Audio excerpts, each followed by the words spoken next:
सबसे पहले हमें ये समझना होगा कि हमारा जिस्म ज़मीन की सतह पर रहने के लिए बना है। ज़मीन के करीब हवा का दबाव ज़्यादा होता है, यानी एटमॉस्फेरिक प्रेशर ज़्यादा होता है, जो ऑक्सीजन को हमारे फेफड़ों तक ढकेलता है। लेकिन जब हम ऊपर की तरफ जाते हैं, जैसे किसी पहाड़ पर या प्लेन में, तो दो चीज़ें होती हैं। पहला, एटमॉस्फेरिक प्रेशर कम हो जाता है, यानी हवा का दबाव घट जाता है। दूसरा, ऑक्सीजन डेंसिटी कम हो जाती है, यानी ऑक्सीजन के मॉलिक्यूल्स दूर दूर फैल जाते हैं। इस कंडीशन में हमारे फेफड़ों को ऑक्सीजन लेने के लिए बहुत ज़्यादा मेहनत करनी पड़ती है, जिसमें ऑक्सीजन की कमी को मेडिकल टर्म्स में हाइपोक्सिया कहते हैं और सांस लेने की दुश्वारी को डिस्पनिया कहा जाता है। जब एटमॉस्फेरिक प्रेशर कम होता है तो हमारे अंदर की गैसेस फैलने की कोशिश करती हैं। हमारे लंग्स फैलना चाहते हैं, लेकिन हमारी पसलियां उन्हें रोक लेती हैं और इस कश्मकश में इंसान को ऐसा लगता है जैसे किसी ने उसका सीना जकड़ लिया हो। ये सिर्फ सांस फूलना नहीं है, बल्कि लिटरल सेंस में चेस्ट कंस्ट्रिक्शन है, यानी सीने का तंग होना। तो आज से 1400 साल पहले, जब एविएशन का कोई कॉन्सेप्ट नहीं था, कुरान ने इस बायोलॉजिकल रिएक्शन को हैरानकुन तरीके से बयान किया है। तो अल्लाह जिसे हिदायत देना चाहता है, उसका सीना इस्लाम के लिए खोल देता है, और जिसे वो उसके अमल की वजह से गुमराह करना चाहता है, उसका सीना बहुत तंग और घुटा हुआ कर देता है, जैसे कोई मुश्किल से आसमान पर चढ़ रहा हो।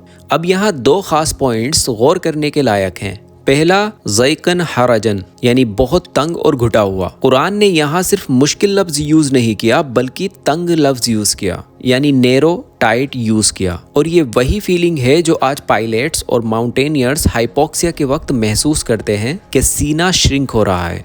दूसरा लफ्ज़ है यस्साअदु, मुश्किल से चढ़ना। अब यहाँ अरबी ग्रामर में इस लफ्ज़ का वजन बताता है कि ये काम धीरे धीरे और बड़ी मुश्किल से हो रहा है। आसमान में चढ़ना कोई आसान काम नहीं है, बल्कि एक स्ट्रगल है जिसमें दम घुटता है। 7th सेंचुरी के अरब रेगिस्तान में लोग सिर्फ जमीन पर सफर करते थे। मक्का और मदीना के आसपास के पहाड़ इतने ऊंचे नहीं हैं कि वहाँ किसी को हाइपोक्सिया या डिस्पनिया का शिद्दत से एहसास हो। ये साइंटिफिक फैक्ट कि जितना ऊपर जाओगे उतना सीना तंग होगा, तभी पता चल सकता है जब कोई 3000 मीटर्स या अप्रॉक्सीमेटली 10,000 फीट से ऊपर जाए। और उस जमाने में किसी इंसान के पास ऐसा कोई साधन, यानी बलून या प्लेन नहीं था कि वो एटमॉस्फेयर की ऊपरी लेयर्स तक जा सके और ये महसूस कर सके। तो अब सवाल ये है कि मोहम्मद सल्लल्लाहु अलैहि वसल्लम को कैसे पता चला कि आसमान की तरफ चढ़ने से सीना तंग होता है। ये इस बात का सबूत है कि ये अल्फाज किसी इंसान के ऑब्जर्वेशन का नतीजा नहीं है,